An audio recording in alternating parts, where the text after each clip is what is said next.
Nice. So, hello, I'm Jill Novak, and today I'm here with my friend Erin McWhirter. Erin and I met probably over a year ago now in the yoga studio.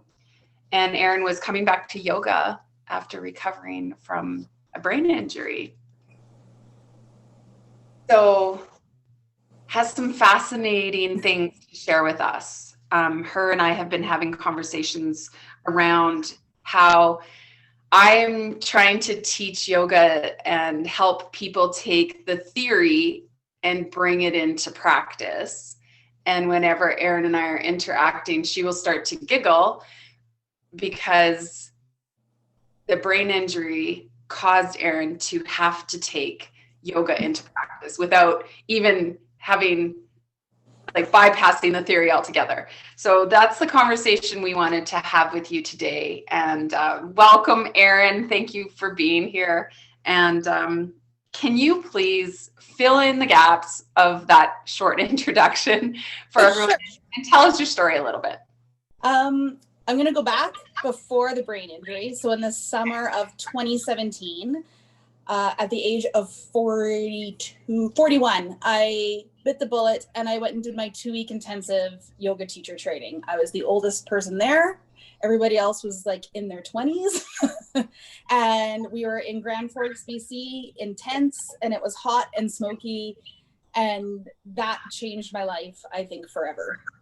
I went back to work that year and I worked in a special needs preschool with kids with autism and cerebral palsy and the whole gamut.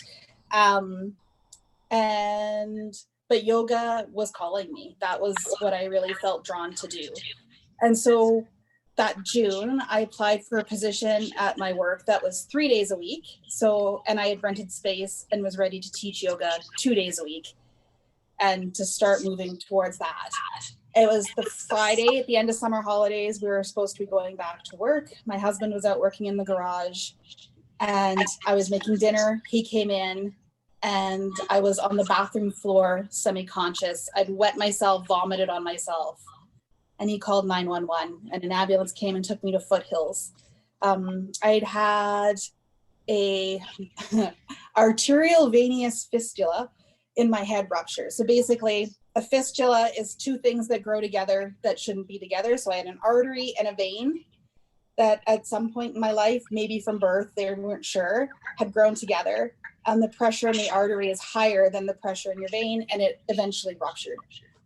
Wow. So it ends up being a type of stroke, a hemorrhagic stroke.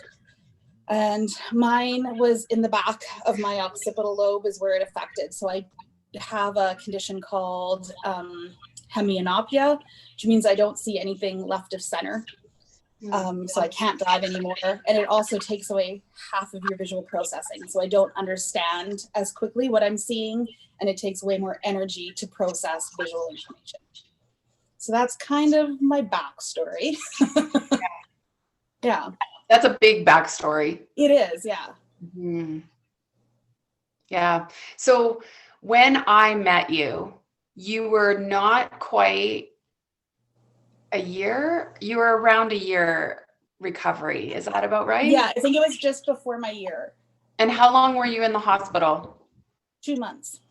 Wow.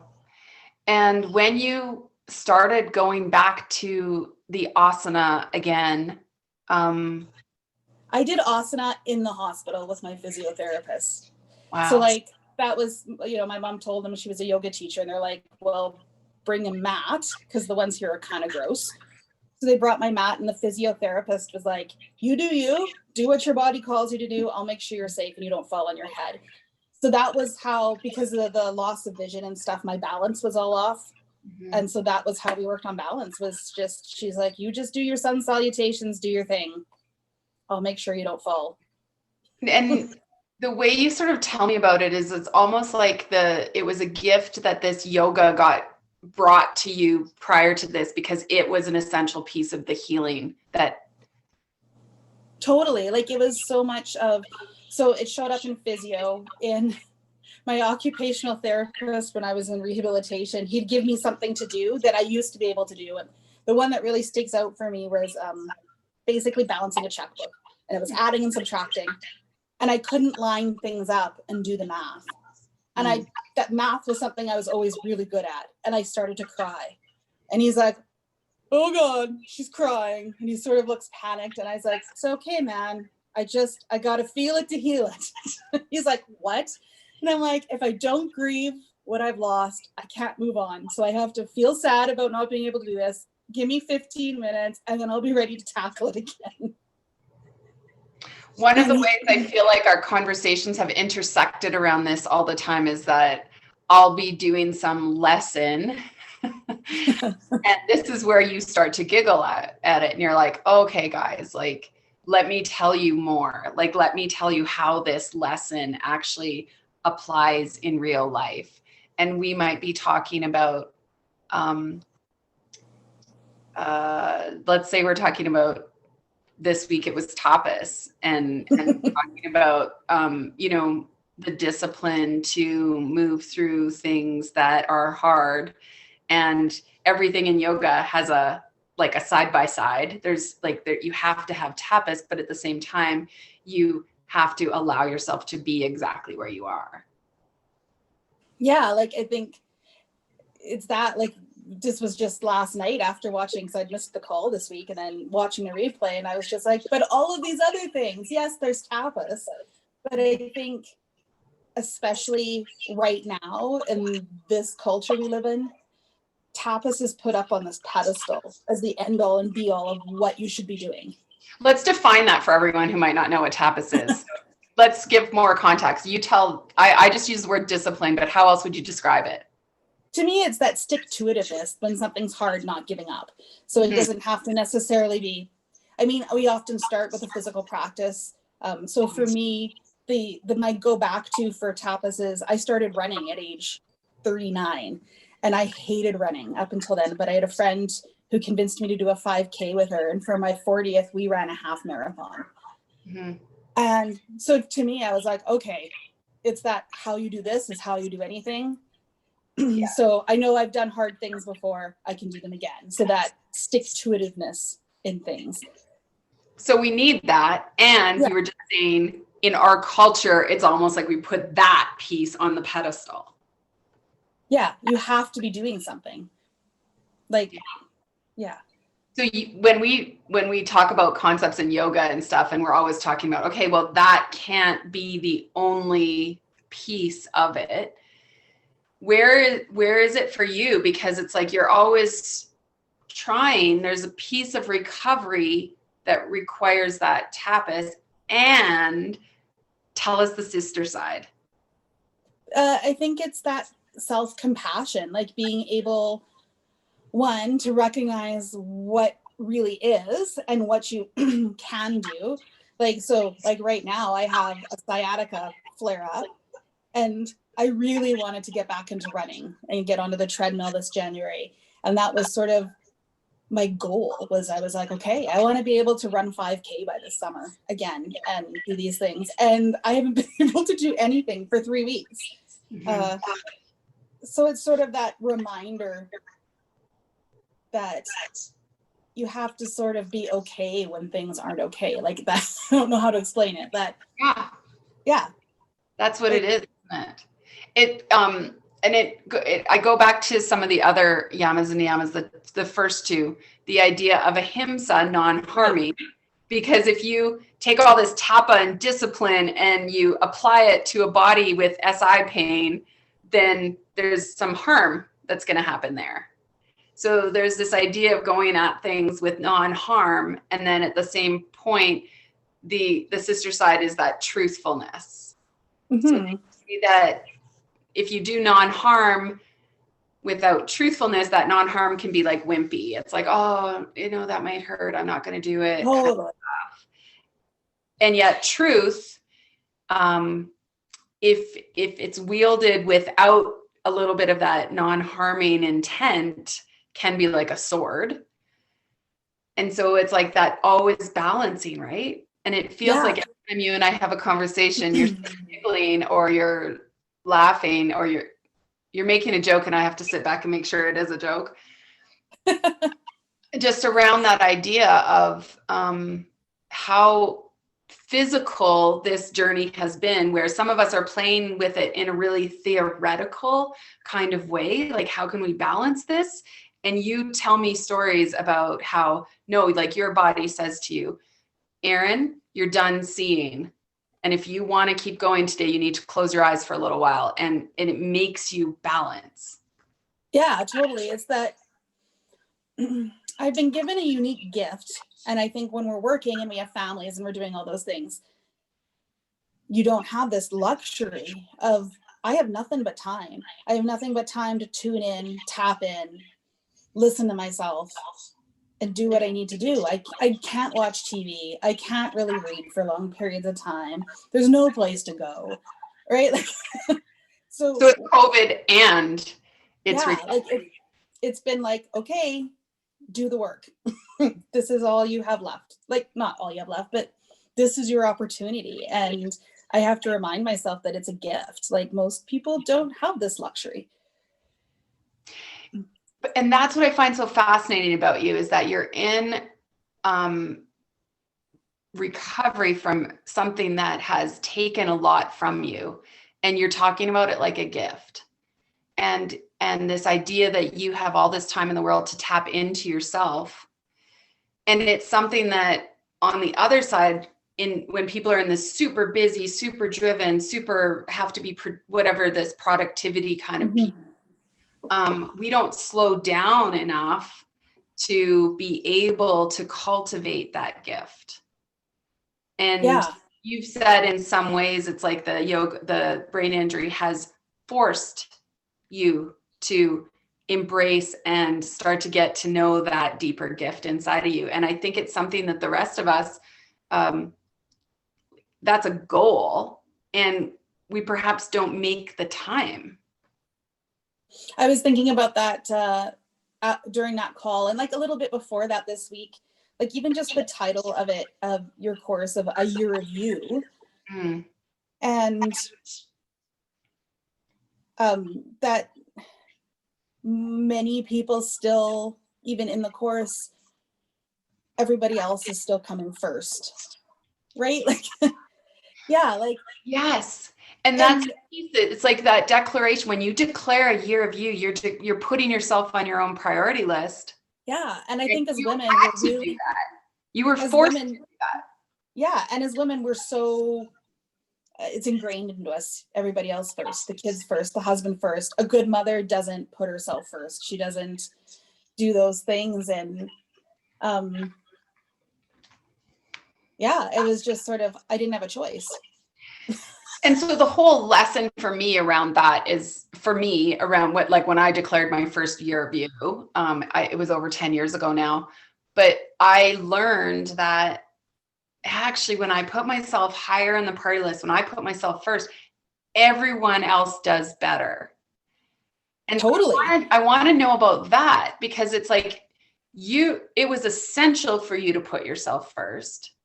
And you did. And I want to know about that trickle down. Like, what was the effect into those other relationships? Like, it definitely improved my marriage. And I think for a lot of people, it could be a hard thing for their marriage. In that my husband was amazing the whole time I was in the hospital. Like, he didn't have much time off when it first happened. They made him take some banked holiday time to cover up the time he was off and all these things. When I don't have any remembrance of that time. So from the time I start remembering, he would go to work 10 hours, and then come and sit with me in the hospital for another 3, tuck me in, and then go home, and then do it again the next day. And that was for 3 weeks. He did that. And so to me, that feeling of being so unconditionally loved and put first, I think will be with me for the rest of my life. Like, whenever, there's none of that. Well, if he did that, he would, if he loved me, he wouldn't do that. He wouldn't leave those things. And I'm like, no, I know. It's so apparent.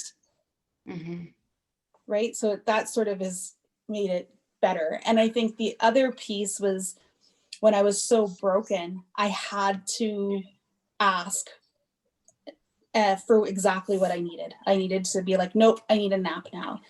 And it gave me a chance, a safe place to practice asking for exactly what I needed and doing it and over again and being like, oh, people don't have a problem with this at all.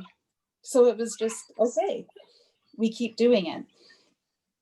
So it was almost like a pattern, and that's what we are always trying to do, right? Is to break an old pattern and to create a new pattern that is more supportive of that higher self. Yeah.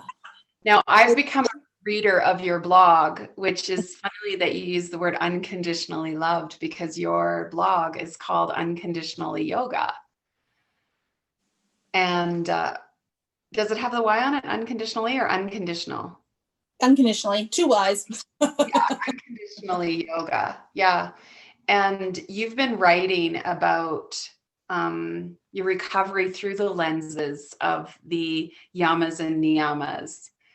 And every blog that you have just is this really deep share around the lesson that it's almost like the rest of us have the opportunity to learn it, but the physical necessity of it isn't forcing our hand. And so what keeps happening, and you said kind of we're watching it happen with some people in our course, is that they're circumventing, they're moving around it. And this gave you no choice. Yeah, like I totally get that feeling of like, of why that's hard and difficult. And so like, it's, because I'm like, yeah, no, I get it. Like totally. You were there, you got it. You had to do it. But you knew it was hard. Yeah. Yeah. Like it's, and to me, it makes me feel like, one, I'm lucky in that I have a family who supports it and gets it. Right. Like, my husband totally gets the yoga philosophy thing. To him, that just falls into line with, he's like, nope, that totally makes sense. I understand all of those concepts. Like, so there's no, I don't ever feel judged. So I feel lucky that way. Cause I can imagine that for lots of people, they're like, oh, like you don't have the support at home, that makes it twice as hard. So these yamas and niyamas, there's 5 that are the yamas, the outward observances, right? How we interact with the world. And I mean, there's always a piece of how we interact with ourselves. So that non-violence, truthfulness, non-stealing, non-excess, non-possessiveness are those outward observances. And then we turn it around, and I guess restraints is the word they used. And then observances are inward, and it's the purity, the discipline, the contentment, the self-study, and surrender. So which one of those is feeling most potent for you right now?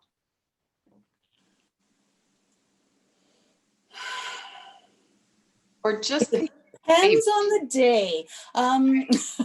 Yeah, that's fair. Yeah, aparigraha, like that non-possessiveness, non-attachment, is the one I think I really keep coming back to. Like, lately it's been around this idea of what you should be doing with your time. So even when I talk to people are talking about, like developing their businesses and doing these things and moving forward and what's the next step. And I have to keep coming back to being like, it's okay to just do this. Like, there doesn't have to be a next step. Like, do you know what I mean? Yeah. Like that. And for you, does that attachment come from like pre-injury, or is it something that it's still like there's an attachment to how I should be doing things now still? Yeah. Like, it's that if you aren't busy doing something, then you're wasting your time. Like, if you're not moving towards something else, if you're not making the most of this moment and developing it into something else, then what are you doing? Like you have conversations with people and they're like, well, what's next? And I'm like, there's no next. There's just now. Like, there is no next. that's the invitation of yoga, isn't it? Is to be present. And the idea of be, like, can you allow yourself to just be instead of always having to be doing? And this doing is really like always looking ahead, always looking ahead, always looking ahead. And the being is like right here, right now. I was super warm from having a shower and doing my hair. I would have worn I have a sweatshirt that just says be here now across the front of it. That was what I was going to wear, but I was way too warm. And that brings me to, so post brain injury, I saw a friend of mine. She's a meditation teacher and yoga teacher. And she was one of the facilitators when I took my yoga teacher training. And she and I have become quite close since my brain injury. And she was like, oh my God, you need to read Ram Dass, who is a yogi he was a Harvard professor and then went to India and lived with his guru for years and came back and taught all these things. But he had a massive stroke. And she's like, you need to read him because he talks about looking through, just coping with the stroke through that eyes of being in the moment. And the first book I read, I went to yoga, went and picked up my book at the library across the street. Mm-hmm. And I came home and I opened it. And the first line in the first paragraph was, my mind had to stop for my heart to open. And I sobbed, and I just sobbed. And I know he was talking about meditation. But I've written this a couple times in my blog that I was, to me, the best version of me when I was in neuro rehab. Like, there was no ego. I was just me. There was no trying to impress other people. It was just human connection and feeling and moving through it. And so, like, for me to recognize what was important to my heart, this had to stop. And that, it was. That's what I always find amazing about our conversations, is that it's almost like you're the embodiment for me of what we're supposed to be in yoga, right? We're supposed to be able to let you've had to let our whole heart and our whole self show to the world, and know that the world needs that whole piece of us, and that we are a gift to the world. And that so many of us sort of I think we've been acculturated, and I think that it's part of keeping ourselves safe is that we hide certain parts of ourselves and keep them secret. We don't show what's vulnerable. And there's just this thought in yoga that if we could all just get real and show where we are, not only do we give permission for other people to show up as fully as they can show up, but that then becomes this permission in this world to just be yourself. Yeah, just that this is enough. Can you be in this moment? And that, as what perceived flaws and all those things, this moment is enough. And so a year ago, my anxiety from and part of it was who I am, but lots of it was brain injury. And so a year ago, anxiety was really bad. I went to my doctor and I was like, I don't need meds, but I need you to know this is an issue for me. And I hooked me up with a psychologist and stuff. And my psychologist was like, you know what? You got all the tools. She's like, just keep doing what you're doing. It'll get better. I promise. Right. So that idea of, you don't have to believe all the thoughts. And this is where that exploration of the 8-limb path sort of came in, right? So meditation really became important, that practice of observing my thoughts. I think meditation, people have this perceived idea that it's not thinking, whereas it really is just a practice and noticing what you're thinking. And that you are not what you think. Does that make sense? You're not your thoughts. Your thoughts are just one fluid aspect moving through you. And you don't have to believe all of them. Some of those aren't true. I'll think things and be like, is that true? No, that's not true. I always feel like that Disney cartoon where there's an angel and a devil on the shoulder, and they're both throwing thoughts into your head. And they're not you. they're just coming in, some from ego, some from heart, some really quiet whispers from deep inside. But so when you talk about that's my work.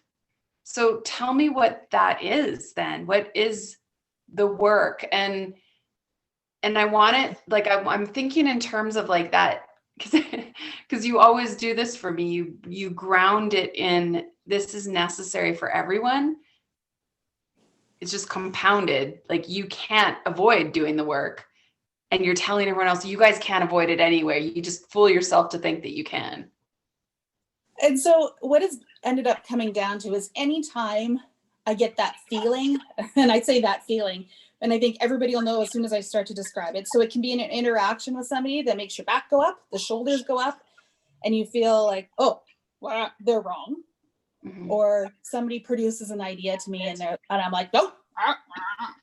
Because when I know it's something that's wrong, my back doesn't go up. I'm just like, whatever, believe what you want. I know. Like, I don't need that. But as soon as the back goes up, my stomach clenches up, I feel my throat start to close off. That feeling, I've learned that's like, oh, there's work to do here. Mm. There is something, what is it in this situation that's gotten me? And so then it's meditation and it's journaling and it's talking about it with different people. And this idea of you are presented with the same situation over and over and over again until you respond in a way that is in correspondence with your divine self, right? Yeah. That idea of what karma really is that's your work. Yeah. And so things will come up again and I'll be like, oh, and like twice this week, it's come up around this idea of, well, what are you going to do with that? What do you know, what's the next level? What are you going to level up to? Mm-hmm. And this morning I was like, oh, you've just been presented with that twice this week. How are you going to choose to respond? What is your choice? Mm-hmm. So it's almost like, and I always think this about yoga, is that the first step is awareness. Yes. And like that, yeah, that awareness is something that so many of us have really good dodging skills where we dodge having to see that, we numb or we distract in order to not have to be present to that awareness, that piece. Or we deflect and we blame somebody else, or it's somebody else's fault, or they need to change, like those sort of things. Like, yeah. Yeah. And yeah, just like how you articulate that. And so when you see that practice now, you dive into it. And mm-hmm. that's really challenging to sort of go, oh, I got my defenses up. I felt my resistance like peak. There's my body, my ego brain kind of trying to go, like, that's going to be a shitstorm. Don't get involved. Like, I don't want to deal with it. And yet you're like, I'm going there. And sometimes it's not like, there's many of those situations where I'm not ready to deal with it with that other person yet. Yeah. But at least I can explore, what is it about me that's reacting that way? Mm-hmm. What is it I need to change? Or what choice can I make in this situation that's more in line with who I really feel like I am? Don't you feel like that dichotomy, that balance, that continuum of like what you just said, like, what is that in me that I need to change? And at the same time, how can I be perfectly content with who I am and where I'm at right now? Mm-hmm. Like that, it's almost like that's the invitation of yoga, but those two things feel like they are in opposition. And yet yoga's trying to always tell us that they are present at the exact same time. Maybe that's the union, the yoking. It's that connection of the two, right? Like when you think of what yoga means. Mm-hmm. So it's almost like there's two things that feel like they should be in opposition to each other. And yet our job as a human being to allow them to be simultaneously true. And I think the more work you do, the less of a dichotomy there is, that they start to fall in line together, right? Like that. Yeah, that.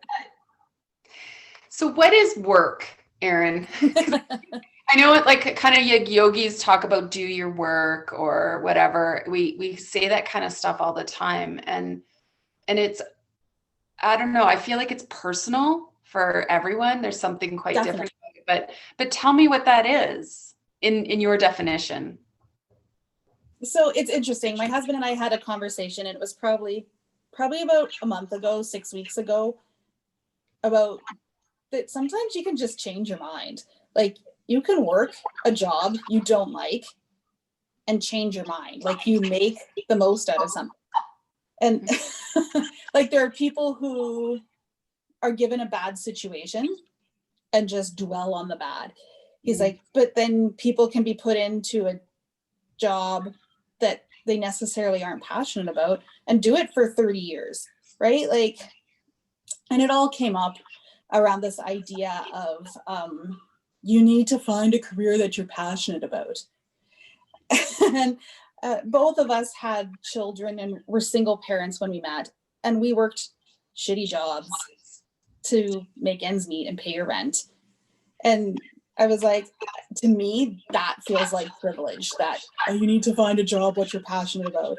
I was like, you don't necessarily need to find your passion in your work. That purpose, that calling can come from somewhere else in your life. So the work is being able to make a decision around contentment. I think so. And I think contentment is one of the principles. Yeah, like that Santosha, right? Like that. I think that practice of noticing what you're thinking and having some control over your thoughts, right? Like, so in psychology, that ends up being cognitive behavioral therapy, right? Like, it's that you notice what you're thinking and you change the script in your head.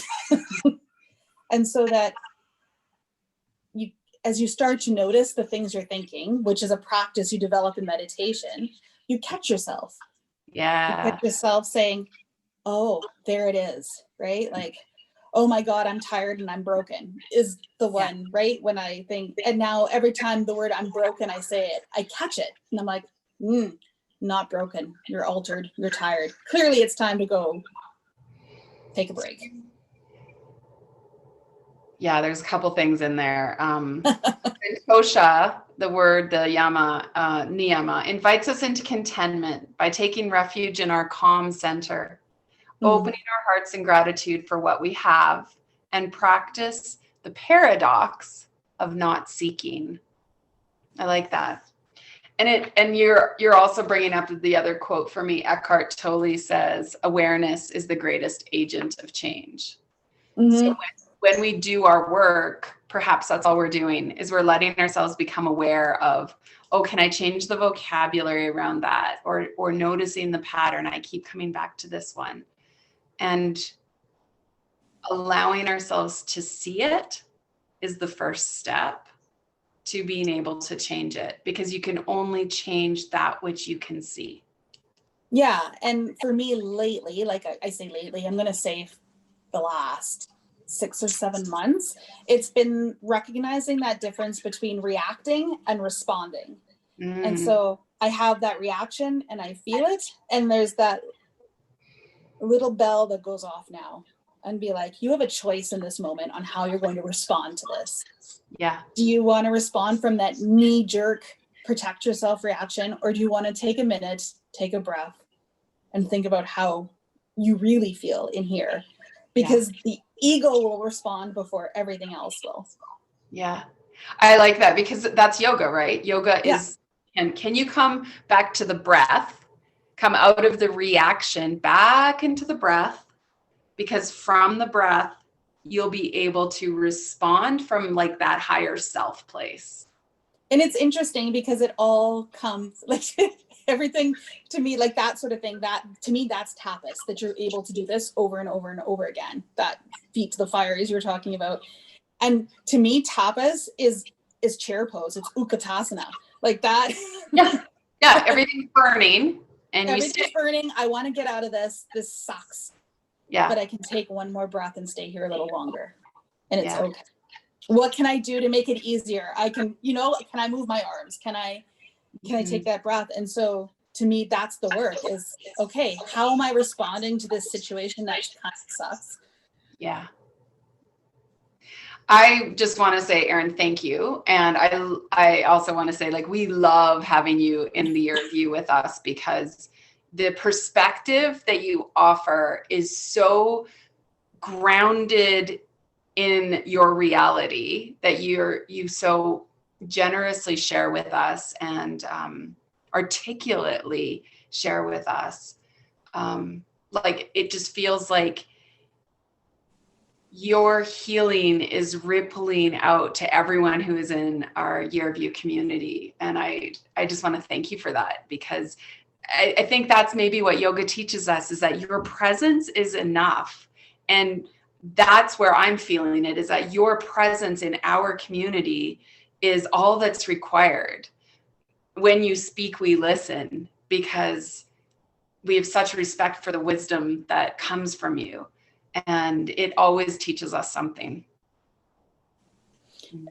Yeah. And for me, it reinforces this idea that we're all connected. Like, that's all, especially right now when everything is so disjointed and everybody feels so alone.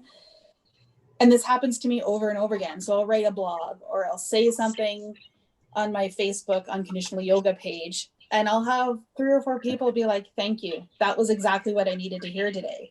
And I have a friend, Nikki, who's like, it's a vibe. Like, there's what we're feeling. There's somebody else out there who's feeling that. And so when you're brave enough to be able to share that and talk about the muck and the mess, there's going to be someone who needs to hear that, so they know they're not alone. And so I think trusting that you can share your story and somebody else will hear it. Yeah. Who needs to hear it. And if people don't need to hear it, then they'll turn the video off. They scroll through that post, but the people who need to hear it will hear it. I'll put a link to your page in the description in this YouTube video for everyone to be able to find you and read those blogs, and continue to read your blogs, because I think that's part of the work that you're doing, is that when you fall into that kind of self-care and that kind of self compassion, where you do what your body tells you that you need to do, a clarity comes from that, and a connection comes from that. And you're harvesting the wisdom unleashed, because that connection is becoming and is so clear and unite, like that union is high in you, and it helps you bring forth that wisdom that some of us have a lot of gunk between us and the wisdom, and it's feeling your work is helping you make that clear. Yeah. Thank you, Miss Erin. I appreciate this conversation, and I'm happy and excited to share it with others. No, thank you very much.